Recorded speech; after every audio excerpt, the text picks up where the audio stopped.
करौली में मदन मोहन जी के मंदिर में जो झाड़ू का काम करते थे उनका नाम था काले खां। अपना घर चलाने के लिए उन्होंने ये कार्य स्वीकार किया। इसी बहाने उसको कभी कभी मदन मोहन जी दिख जाते और अब उसकी आदत में आ गया कि वह बिना श्याम सुंदर को देखे रह नहीं पाता।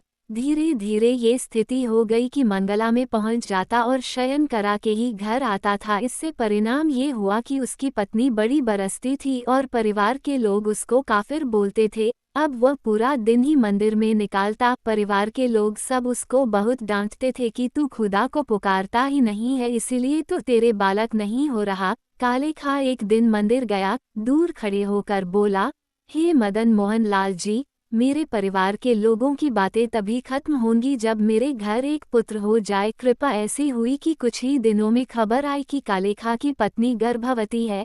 ठाकुर जी की कृपा से काले खां के यहाँ पर एक पुत्र ने जन्म लिया। देखते ही देखते काले खां का पुत्र 8 वर्ष का हो गया। एक दिन वह बालक यमुना जी के तट पर कहीं खेल रहा था अपने मित्रों के साथ और एक सर्प ने उसको डस दिया। सर्प के डसने से उसका शरीर नीला पड़ गया, वह बेहोश होकर गिर गया। बालक दौड़े दौड़े गए काले खां के घर और उसकी पत्नी को जाकर बताया। पत्नी रोते रोते मंदिर पहुंची, जाकर के बोली, जल्दी चलो, हमारे बेटे को सर्प ने डस दिया है। वो यमुना वो नदी के तट पर बेहोश पड़ा है। तुम जाओ किसी झाड़ फूंक वाले को लेके आओ। लेकिन काले खां व्यस्त था ठाकुर जी की श्रृंगार आरती में। संध्या आरती के बाद जैसे ही कपाट बंद हुए, काले खां नदी के तट पर पहुंचा। पत्नी ने पूछा कि झाड़ फूंक वाले को लाए हो?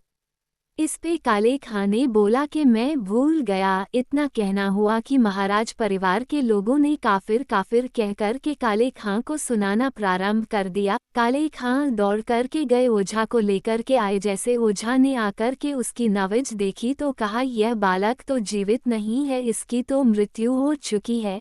तभी काले खां की पत्नी ने अपने पुत्र को गोद में उठाया और मदन मोहन जी के द्वार पर जाकर के अपने पुत्र को रख दिया और बोली, अब मदन मोहन लाल जी जीवित करके दिखाए इसको, और यदि यह जीवित नहीं हुआ खुद भी मर जाऊंगी, तुमको भी मार दूंगी और पूरे परिवार को नष्ट कर दूंगी इन्हीं की दहेली पर। तब काले खां ने मदन मोहन लाल जी को निहारा और बोला, हे मदन मोहन लाल, यदि तुम हिंदुओं के नाथ हो तो हम वापस चले जाएंगे, कोई कृपा मत करना। पर मैंने सुना है लोग आपको जगन्नाथ बुलाते हैं, तो हमारी सुन लीजिए। बस ये बात कहनी हुई, नेत्रों से विरल अश्रुधार बहने लगे काले खां के, और देखते ही देखते जैसे ही अश्रुधार का एक बिंदु नीचे पड़े हुए पुत्र के मुखमंडल पर पड़ी, उसका जो काला वर्ण हो चुका था वह श्वेत होने लगा और धीरे धीरे पुत्र ने आंख खोलनी प्रारंभ करी। उठकर के बैठ गया, देखने लगा, जल पी करके बोला, अब्बा अम्मी, वो छोटा सा बालक था मेरे जैसा ही सावला उसका वर्ण था, मोर मुकुट पहनी थी, बहुत सुंदर उसकी मुस्कान, उसके ऐसे सुंदर नेत्र थे। वो मेरा सखा है, कहाँ गया?